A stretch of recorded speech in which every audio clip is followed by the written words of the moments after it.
Winston Churchill said, "If you do not learn from your history, you are doomed to repeat it." So, what forced lakhs of Pandits to leave their birthplace? What is the story behind exodus of Kashmir Pandits? The story of Kashmir Pandits was a black spot in our Indian history, which can never be erased. The wound that has not yet healed is exploited time and again for profits of political parties. More than 30 years later, still Kashmir Pandit exodus issue is not solved yet. What really happened in between 1987 to March 1990? How many Kashmir Pandits were killed?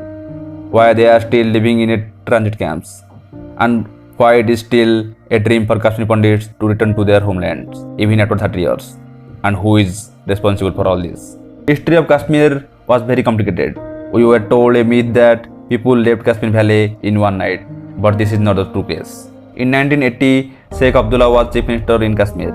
In 1982, Sheikh Abdullah died and his leadership passed to his son Farooq Abdullah, who became leader of National Conference Party. In 1983, Farooq Abdullah won election and became chief minister of Kashmir.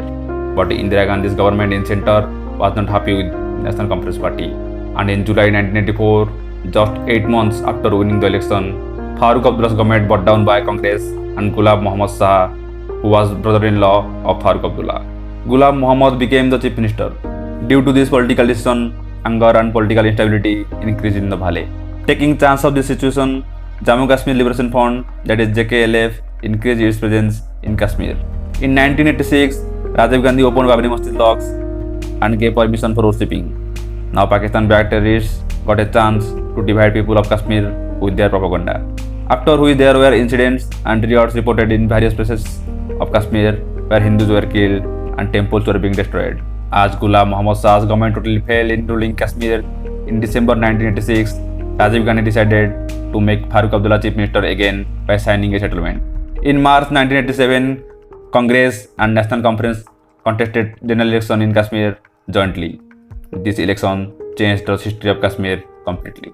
It was said that election was rigged by Congress government in center, where many leaders lost the election even after winning. Later, Farooq Abdullah also confessed about this. Now, Farooq Abdullah became chief minister of Kashmir. It was also said that some leaders who contested election that time became chief of terrorist organizations later.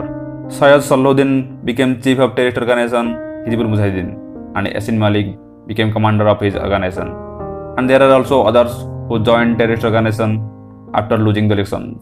JKLF and Jamaat-e-Islam Kashmir mobilized the fast-growing anti-India sentiments among Kashmir population, and their main agenda was to separate Kashmir from India and became part of Pakistan.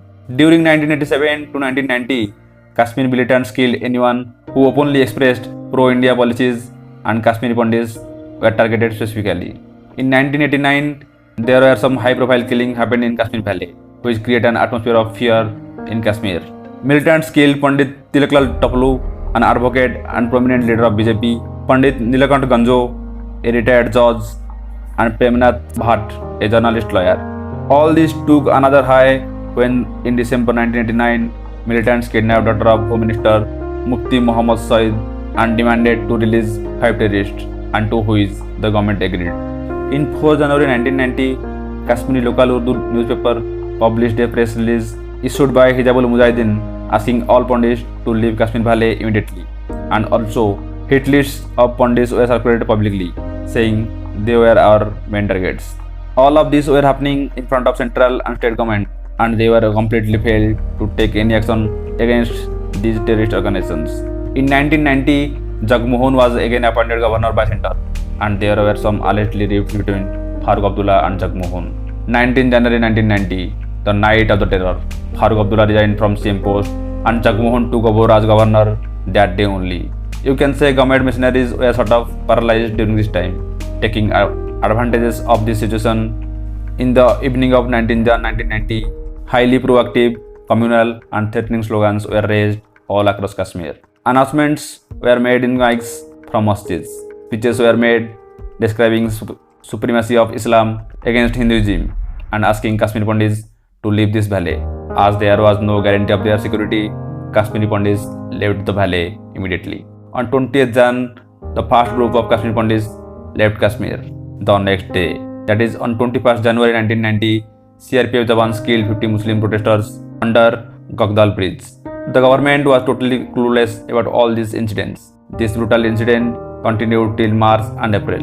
An exodus of tens of thousands of Kashmir Pandits took place. Almost 1.5 to 3 lakh Kashmir Pandits left between 1990 to 1992, and it continued till the year 2000. And it is said that almost 700 to 800 Kashmir Pandits were murdered between this time. Refugee camps were constructed in all the states, and Kashmir Pandits were promised security in these camps. Till it is not clear that why government did not take any action against this exodus.